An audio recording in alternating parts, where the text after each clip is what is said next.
Good morning everyone. আজকে হচ্ছে 18th of February, মানে আমাদের ট্রিপের থার্ড ডে। আমার শরীর কিরকম বুঝতেই পারছো, মুখ তো ফুলে গেছে। বাট আজকে আমাদের টয় ট্রেন রাইড আছে। তো এখন মোটামুটি 7:30 মতো বাজে।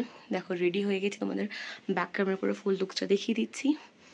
তো আজকে যাবো টয় ট্রেন রাইড। আজকে বৃষ্টিও হবে আর মারাত্মক ঠান্ডা, সেটা নিয়ে বলার কিছু নেই। চলো ফুল লুকসটা দেখিয়ে দিই তোমাদের। এই হচ্ছে আজকে আমার ফুল লুকস। জানাতে কিন্তু ভুলবে না কেমন লাগছে। টুপি যাবে, আরও অনেক কিছু যাবে, আরও ফোলা হয়ে যাব। আমি যে কতগুলো লেয়ারিং জামা প্যান্ট পরে আছি এগুলো দেখে আশা করি বুঝতে পারছো কতটা ফুলে গেছে। এই যে হোয়াইট সোয়েট শার্টের ভেতরে আরও আমার কমসে কম 3টে সোয়েট শার্ট ছিল, কামভলি কট ছিল, তার উপরে আমি কোট পরেছি, নিচে প্যান্ট আমি দুটো পরেছি, মানে সমস্তটা ইভেন টুপি মাফলার সব। আর আমার মুখটা দেখতেই পাচ্ছ কতটা সোয়েল হয়ে গেছে। অ্যাকচুয়ালি এটা আমার একটা প্রবলেম, কলকাতাতেও হয়, যেহেতু আমার অল্প কিছুতেই ঠান্ডা লেগে যায় তো মুখ চোখ একদম ফুলে যায় মারাত্মক। বেরিয়ে গেছি এখন আমরা। আজকে বিশাল ঠান্ডা, বিশাল মানে বিশাল। মুখ চোখ দেখে বুঝতেই পারছো কতটা কষ্ট হচ্ছে আমার কথা বলতে। আমার ফুলে গেছে মুখ চোখটা পুরো, ব্রিথ নিতে প্রচণ্ড কষ্ট হচ্ছিল, আমার স্যাচুরেশন কমে যাচ্ছিল, মানে খুবই কষ্ট করছিলাম। আর পুরো ফগি ওয়েদার ছিল, তার মধ্যে যে বৃষ্টিও হয়েছিল, সুতরাং মারাত্মক লেভেলের বলতে মারাত্মক লেভেলের ঠান্ডা। আমার একটু ঠান্ডাই একদম রেজিস্ট হয় না, তো সেখানে এই রকম লেভেলের ঠান্ডা, আমি হাঁটতে চলতে পারছিলাম না, হাওয়াটাও আমার মনে হচ্ছিল আমার দম বন্ধ হয়ে যাবে। তো আমরা যাচ্ছিলাম টুয়ার্ডস কেভেন্টার্স আজকে আমাদের ব্রেকফাস্ট করার জন্য। তারপর আমাদের ফুল ট্যুর প্ল্যান তো ছিল, সেটা তোমরা দেখতেই পারবে। আর যেতে যেতে এই যে ডগিগুলোকে দেখছিলাম আর আলোচনা করছিলাম, ডগিগুলো পর্যন্ত কাঁপছিল। ওরা কিন্তু এই টেম্পারেচারে সুদিং, মানে ওদের স্কিনটা দেখতে পাবে আলাদা অনেক আমাদের এখানে ডগির থেকে। তো ওদের ওইটা কিন্তু অ্যাডাপ্টেড ওয়েদার বা টেম্পারেচার, তবুও ওরা পর্যন্ত কাঁপছে। তো বুঝতেই পারছো মানে কি অবস্থা। অনেকে আছো শীত ভালোবাসো, কিন্তু আমার মতো শীত কাতরে হলে, আমার মতো শীতে প্রবলেম হলে শরীরে, মানে কি যে হচ্ছিল আমার কি বলবো। তো ফাইনালি চলে গেলাম হাঁটতে হাঁটতে কষ্ট করে কেভেন্টার্সে গিয়ে কিন্তু সত্যিই সার্থক। মানে গ্লেনারিসে তোমাদের আমি একদিন শেয়ার করেছিলাম আমার এক্সপিরিয়েন্স খুবই খারাপ ছিল, বাট কেভেন্টার্স একদমই হতাশ করেনি, মানে ওভার এক্সাইটেড ছিলাম আমি সত্যি কথা বলতে। তো চলে গেলাম, তারপরে একটু ফটোশ্যুট ছিল, যেহেতু গ্ল্যানারিসের সামনে ফটো তোলা হয় না, একটু তুলে। তো ফাইনালি দেখো, ভেবেছিলাম প্রচুর ভিড় হবে ভিডিও দেখে, কিন্তু যেহেতু আমরা অনেকটা সকালে গেছিলাম তো খুব একটা দেখো আর ভিড় ছিল না, উঠে গেছিলাম, মানে খুব একটা ওয়েট করার টাইম আমাদের হাতে ছিলও না। আর এই যে চলে এসছি এখন। বাইরে প্রচণ্ড রাশ, পেতে গেলে অনেক টাইম লাগবে। আমরা এখানেই ওই জন্য ইয়ে করছি। আমাদের ব্রেকফাস্ট চলে এসছে, স্যান্ডউইচ, বার্গার, প্রত্যেকটা আইটেম ভীষণ ভীষণ ভীষণ টেস্টি ছিল, মানে একদম ফুললি স্যাটিসফাইড যেটাকে বলে।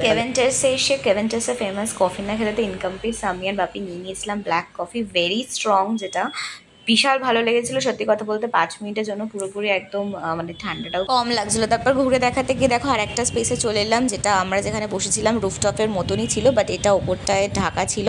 আর এটা হচ্ছে ওদের কিচেন স্পেস। তো ফুল ঘুরে ঘুরে তোমার আমরা উঠে পড়েছি গাড়িতে আমাদের সাথে ব্রেকফাস্ট করে। Now going to toy train. আর ইয়ে কোথায় যাব? চলে এসছি আমরা বুদ্ধিস্ট টেম্পলে, and what a view, what a view, অসাধারণ ভিউ, অসাধারণ। যেমন সুন্দর টেম্পল তেমনই অসাধারণ ছিল ওয়েদার, আশা করছি দেখে বুঝতেই পারছো। তো প্রথমে আমরা চলে এসলাম এই বুদ্ধিস্ট টেম্পলটার, যার নাম হচ্ছে piece pagoda. Is a Buddhist stupa, a monument to inspire peace, designed to provide a focus for people of all races. অনেকটা কষ্টের সাথে সাথে কিন্তু আমি চেষ্টা করছিলাম পুরোটা উঠে তোমাদের ভিউটা দেখানোর জন্য, আর এটার জন্য যাতে বাপিও আমার সাথে উঠে, কারণ আমি না উঠলে বাপি উঠবে না। আমার প্রচণ্ড ব্রিথিং প্রবলেম হচ্ছিলো, আশা করছি ভয়েসটা শুনে বুঝতে অলরেডি ওটা আমি উঠতে পারছি না, আমার মুখে কষ্ট হচ্ছে। এখান দিয়ে ভিউটা দেখে নাও। তখনকার ভয়েসটা শুনে বুঝতেই পারলে যে আমার কতটা ব্রিথ নিতে প্রবলেম হচ্ছিলো, অনেকটা প্রবলেম হচ্ছিলো। এর জন্য আমি এতটা উঠেছিলাম, বাট মেইনলি আর উঠতে পারিনি, যেহেতু পুরোটাই সিঁড়ি ছিল। তো আমার জন্য বাপিরও আর ওঠা হলো না। বাট যেখানে দাঁড়িয়েছিলাম দেখতে পাচ্ছ এখান থেকেও ভীষণ সুন্দর সুন্দর ভিউ ছিল। তো বাপি উঠলো না, আমি আর বাপি কিন্তু দাঁড়িয়ে অনেকটা সময় কাটাচ্ছিলাম, আর ভিউটাকে খুব খুব ভালো করে ফিল করছিলাম। অনেকগুলো ফটোও তুলেছি, চলো তোমাদের সাথে শেয়ার করে দেবো সেই ফটোগুলো। আর দেখো ফগের জন্য হয়তো পুরো পাহাড়টা ঢাকা, তবু তবুও বারবার বলছি পাহাড়েতে ফগটাও একটা আলাদা সৌন্দর্য ক্যারি করে, যেটা সত্যি মানে ভীষণ সুন্দর লাগে। আর খুবই হাওয়া দিচ্ছিল ঠান্ডায়, মানে আমি রীতিমতন আমার পুরোটাই কোলাপস করে যাচ্ছিল। তো তোমাদের সাথে শেয়ার করবো বলে কিন্তু আমি যতটা পেরেছি আমি ভিউ নেওয়ার চেষ্টা করেছি। আশা করছি তোমরা দেখতে পেয়েছো লুকসটা। এদিকে পাইন ফরেস্ট, বুদ্ধা টেম্পল আমি উঠতে পারলাম না, তার কারণ আমার স্যাচুরেশন কমে যাচ্ছে। আর মুখ চোখ দেখতে পাচ্ছ ফুলে আছে, অস্বাভাবিক ঠান্ডা, পুরো ফগি ওয়েদার। কেমন লাগবে জানাতে কিন্তু ভুলবে না। পিস পাকোড়ায় কিন্তু তুলে নিয়েছিলাম কিছু সুন্দর সুন্দর ফটো, যেহেতু আমি আর বাপি উঠতে পারিনি। আমি বাপিকে তুলে দিচ্ছিলাম আর বাপি আমাকে তুলে টেম্পল ঘুরে দিয়েছিল। কিন্তু আমরা কেমন সোজা লাগলো রওনা জানাতে দিলাম কিন্তু ভুলো আমাদের না। টয় ট্রেন রাইডের জন্য। টাইম হয়ে যাচ্ছিল আমাদের 11:40-তে টাইম ছিল। সো আমরা গাড়ি নিয়ে একদম চলে যাচ্ছিলাম টয় ট্রেন রাইডের, মানে টয় ট্রেনের যে লাইন সেইখানে, টয় ট্রেন যে স্টেশন সেই চলে এসছি। আর নেমেও পড়েছি হচ্ছে তোমার টয় ট্রেন স্টেশনে, যেখান থেকে টয় ট্রেন আমাদের ছাড়বে। আর এই দেখো এখানে the famous I love Darjeeling লেখা, যেটা লাইটটা এখন জ্বলছে না সকালবেলা বলে। সো এখানে সবাই ফটোশ্যুট করছিল। আমরা ভেবেছিলাম কিছু ফটো তুলবো, তারপরে ওইদিকে মনে পড়লো যে আমাদের তাড়াতাড়ি করে যেতে হবে। সো তাড়াতাড়ি করে গেলাম। অ্যাকচুয়ালি এটা 45 মিনিটসের রাইড ছিল, আর আমাদের টাইম ছিল হচ্ছে 11:15 থেকে একটু পরেই নিয়েছিলাম, যাতে আমরা ওই ফার্স্টে কেভেন্টার্সটা আজকে কমপ্লিট করতে পারি, এক্সপ্লোর করতে পারি। সো এই দেখো ফাইনালি উঠে পড়েছি টয় ট্রেনে। অ্যান্ড আমার তো ভীষণ ফেভারিট টয় ট্রেন রাইড, খুব ভালো লাগে। ছোটোবেলায় অনেকবার চড়েছি, বড় হয়েও চড়েছি। তো যাই হোক, আজকে এই রাইডটা সম্পর্কে তোমাদের একটু বলে রাখি, আমরা কিন্তু এটা পুরো কলকাতা থেকে বুকিং করেছি। তোমরা ডেফিনেটলি যখন প্ল্যান করবে ঘুরতে যাওয়া দার্জিলিং, সো আগের থেকেই এটা বুকিং করে নেবে। তার কারণ হচ্ছে এসে কিন্তু কোনো রকমের কোনো এই টাইমই তোমরা শিফটই অ্যাভেলেবেল পাবে না, পুরো বুকিং থাকে। আর এই দেখো আমরা একদম ফ্রন্টে বসেছিলাম, ওয়াটার ভিউ। আর একটু ভালো লাগছিলো কারণ অল্প অল্প একটু রোদ উঠছিল, রোদটা যখন মুখে পড়ছে গ্লাস উইন্ডো থেকে তখন খুব ভালো লাগছে। আর তারপরে কিন্তু শুরু হয়ে গেল সেই স্প্লেন্ডিড ভিউ দেখার জার্নিটা স্টার্ট হয়ে গেল। দেখতেই পাচ্ছ কতটা সুন্দর লাগছে, গ্লাস উইন্ডো থেকে পুরোটা দেখা যাচ্ছে। আর এটাই মনে হয় পাহাড়ের সবচেয়ে বেশি সৌন্দর্য, যে পাহাড়ের গায়ে যে বাড়িগুলো থাকে পরপর পর সেই শিরার মতো, সেটা দেখতেই কিন্তু সবচেয়ে বেশি সুন্দর লাগে। আর এই দেখতে দেখতে আমরা পৌঁছে গেলাম আমাদের ফার্স্ট সাইট সিন, সেটা হলো Batasia loop. Batashiya Loop is a spiral railway created to lower the gradient of ascent of the Darjeeling Himalaya Railway in Darjeeling district. খুব সুন্দর একটা দৃশ্য, মানে ভীষণ সুন্দর জায়গা। আর এখানে কিন্তু একটা মেমোরিয়াল স্ট্যান্ডও আছে একদম সেন্টার অফ বাতাসিয়া লুপে। দেখো এখানে 15 মিনিটসের জন্য আমাদেরকে দিয়েছিল পজ, মানে নামতে দিয়েছিল, স্ট্যান্ডে ছিল। আর তোমাদের জায়গাটা ঘুরে ঘুরে দেখাচ্ছি কতটা সুন্দর। দেখো ওইদিকে জাস্ট আকাশটা দেখো, মনে হচ্ছে পাহাড়ের সাথে আকাশ একেবারে মিশে গেছে। এতটা সুন্দর, ভীষণ সুন্দর একটা সাইট সিন। এটা আমাদের সেকেন্ড সাইট সিন ছিল, মন জাস্ট জুড়ে গেছে। আর ওইদিকে টয় ট্রেনগুলোও দাঁড়িয়েছিল।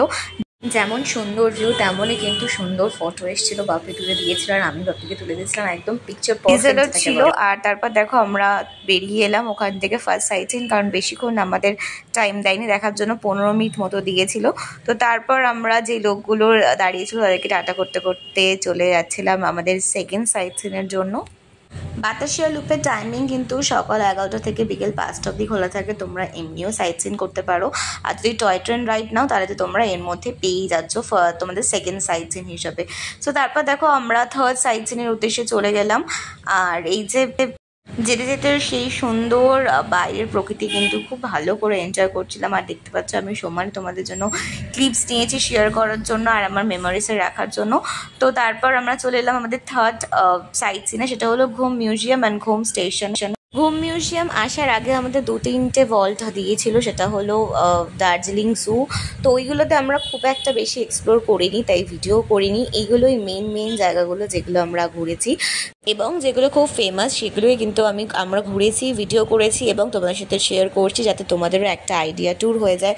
যারা খুব তাড়াতাড়ি দার্জিলিং যাওয়ার প্ল্যান করছে তারা অবশ্যই কিন্তু একবার আমার ভিডিওটা দেখে প্ল্যান করো, অনেকটা হেল্প হবে তোমাদের। Railway is the highest railway station in India. It is situated at an altitude of 2258 meters, that is 7407 feet. So দেখতে পেলে তোমাদেরকে ঘুরিয়ে দেখিয়ে দিলাম, এটা কিন্তু সবচেয়ে হাইয়েস্ট রেলওয়ে স্টেশন।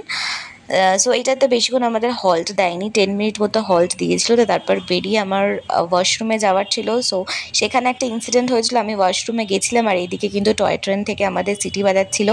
আমরা প্রায় দৌড়ে মানে কোনো একটা ভাবে হোক আমি উঠে গেছি, কারণ টয় ট্রেন কিন্তু কারোর জন্য হোল্ড করে না। সিটি দেওয়ার জাস্ট 1-2 মিনিটের মধ্যেই ওরা ছেড়ে দেয়, মানে যে টাইম অ্যালোটেড থাকে তার মধ্যেই কিন্তু আসতে হবে, নাহলে ছেড়ে দেবে। আর তারপর দেখো ছোটোবেলা থেকে এই জিনিসটা আমি খুব করি, আশা করছি সবাই করো, যে টাটা টাটা করতে করতে যাই এনি ট্রেন রাইডে। সো কালকেও আমরা যেখানে টাটা করতে মানে আমরা টাটা যেখানে নিচ্ছিলাম আজকে সেখানে টাটা আমরা দিচ্ছিলাম। সো সকলকে দেখো টাটা করতে করতে যাচ্ছিলাম। আর এই সাইডে কিন্তু কিছু শপিংও মানে ছিল, মানে কিছু বিক্রিও হচ্ছিল টুকটাক কেনাকাটি করার জন্য। আর তারপর কিন্তু আমরা সেই বাতাসিয়া লুপের যে রাস্তাটা ছিল সেই রাস্তাটা দিয়ে কিন্তু ব্যাক করছিলাম, সেম রুট দিয়ে। ভীষণ সুন্দর, দেখো হয়তো পাহাড় পরিষ্কার দেখা যাচ্ছে না কুয়াশার জন্য, কিন্তু ওই যে আগের ব্লগে বলেছিলাম পাহাড় মানে এমনই একটা জায়গা যেখানে কুয়াশারও কিন্তু আলাদা একটা রূপ, আলাদা একটা সৌন্দর্য হোল্ড করে। তো খুব সুন্দর লাগছিল। আর তারপর আমরা last sightseeing of toy ট্রেনে চলে এলাম, যেটা হচ্ছে Tenzing rock, that is named after Tenzing Norgay, who was famous for climbing the Mount Everest accompanied by Edmund Hillary in the year 1953. কি অসাধারণ যে দৃশ্য সেটা তো দেখতেই পারছো, ভীষণ সুন্দর। আর এটা কিন্তু অনেকটা নিচে যাওয়া যায়, টি গার্ডেনের অনেকটা নিচে অবধি দেখতেই পাচ্ছ রাস্তা করা। সো আমি বাপি গেছিলাম কিন্তু আমি নামতে পারছিলাম না, যেহেতু আমার কষ্ট হচ্ছিলো ব্রিথিং প্রবলেমে, তার জন্য আমি আর বাপি উঠে এসেছিলাম, ওরা সবাই নেমেছিল। এটা অনেকটা নিচে অবধিই যাওয়া যায় প্রায়, আবার ওই সাইড থেকে ঘুরে ঘুরে আসা যায়। সো কি আর করা যাবে, যেতে পারিনি তো ঠিক আছে, বাট ওপর থেকে কিন্তু পরিষ্কার ভিউ দেখা যাচ্ছিলো, দেখতে পাচ্ছ। সো আমি এখানে দাঁড়িয়ে একটু রিলস করে নিলাম আমি আর বাপি, তারপর বাপি করেনি আমি একাই করেছিলাম। আর তারপর এখানে দেখতে পাচ্ছ সামনে সব হচ্ছে টি স্পট করা, মানে যেহেতু টি গার্ডেন সামনে অনেক চায়ের দোকান, আমরা একটু চা টা খেয়ে তারপর ফাইনালি কিন্তু আমাদের টয় ট্রেন রাইড শেষ হলো। এবার আমরা ফিরে আসছি আমাদের হোটেলের উদ্দেশ্যে। ফেরার সময় টেম্পারেচার আরও কমে গেছিলো, দেখতে পাচ্ছ এখানে বৃষ্টি শুরু হয়ে গেছিলো। আমার তো অবস্থা হালাত আরও খারাপ হয়ে গেছিলো, কারণ ঝিরিঝিরি বৃষ্টি পড়ছে, আর যেই বৃষ্টি পড়ছে ঠান্ডা হাওয়া আরও বেশি বেড়ে গেছিলো। আর দেখো পুরোটাই প্রায় ঢেকে গেছে। ফ্রেশ ট্রেশ হয়নি, এখন যাচ্ছি লাঞ্চ করতে, অর্ডার বেলা হয়ে গেছে। নয় যে বৃষ্টি শুরু হয়েছিল, বৃষ্টি তো কমেইনি, সন্ধ্যা থেকে আরও বেশি বৃষ্টি স্টার্ট হয়ে গেছিলো, ঠান্ডা পড়তে শুরু করে দিয়েছিল বলে আমার শরীর খারাপ হয়ে গেছিলো।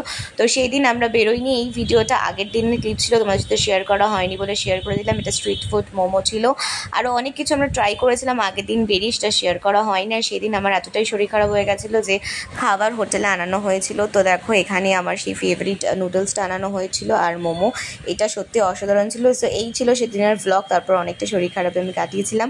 আর কি কি হয়েছিল নেক্সট ডে দেখার জন্য কিন্তু ব্লগটা পুরোটা দেখতে হবে। জানিও আমায় কেমন লাগলো। বুঝতে পারছো মুখ চোখ ফুলে গেছে, প্রচণ্ড ঠান্ডা লাগে, কোনোভাবেই বেরোয়নি। সো ওই দিনটা কিন্তু পুরো বেকারভাবে আমার কাটলো, কোনোভাবে আমি আর বাপি বেরোতে পারিনি, দাদারাই আমাদের জন্য এনে দিয়েছিল, বলে দিয়েছিলাম। তো এই ছিল ফেভারিট, এটা ভীষণ ভালো, আগের দিনও শেয়ার করেছিলাম, এটাই খেয়েছিলাম। এই দোকানের মোমো অ্যান্ড চাউমিন তো জাস্ট টপ টু নট দারুণ। প্লিজ ভালো লাগলে একটা লাইক কমেন্ট সাবস্ক্রাইব করে দেখা হবে খুব শীঘ্রই নেক্সট ব্লগ।